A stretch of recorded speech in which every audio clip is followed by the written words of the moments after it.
Welcome to Manifested Publishers. Welcome learners, my name is Stephen Kariungi. Today we continue with our topic of discussion, and the topic is cell physiology. In our previous lesson, we discussed one physiological process, and that is diffusion. So today we are going to discuss the second physiological process, and this is osmosis.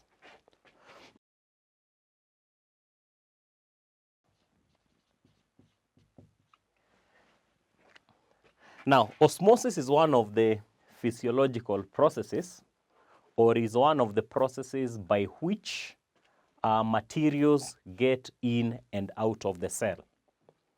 Now, when you talk of osmosis in relation to diffusion, we can say that osmosis is a special type of diffusion that involves water molecules.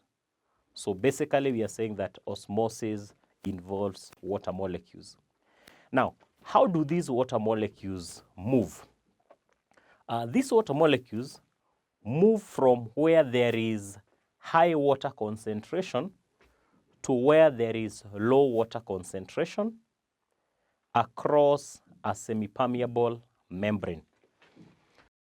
So you can say that this is the movement of water molecules specifically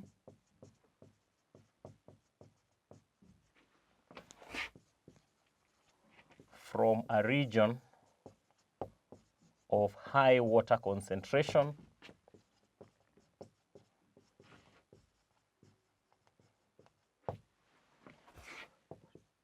to a region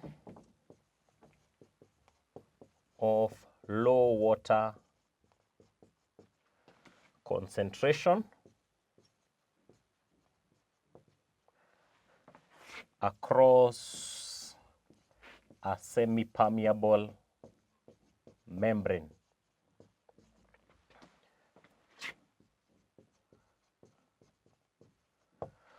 So in that definition of osmosis, there are a few things that we need to capture. One, it involves the movement of water molecules. That's one. Then these water molecules move from a region of high water concentration to a region of low water concentration. And then this happens across a semi-permeable membrane. Now, to explain this further, we can say that a semi-permeable membrane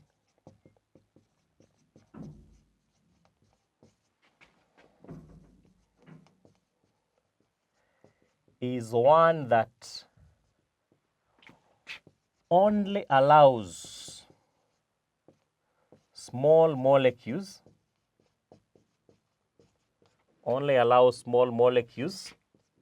to pass through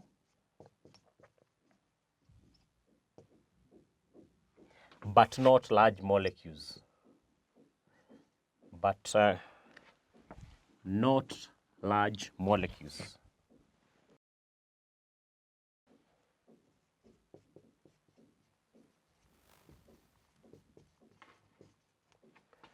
So it is also called selectively or partially permeable. It's called selectively or partially permeable. It means the same thing as semi-permeable membrane. Welcome to Manifested Publishers.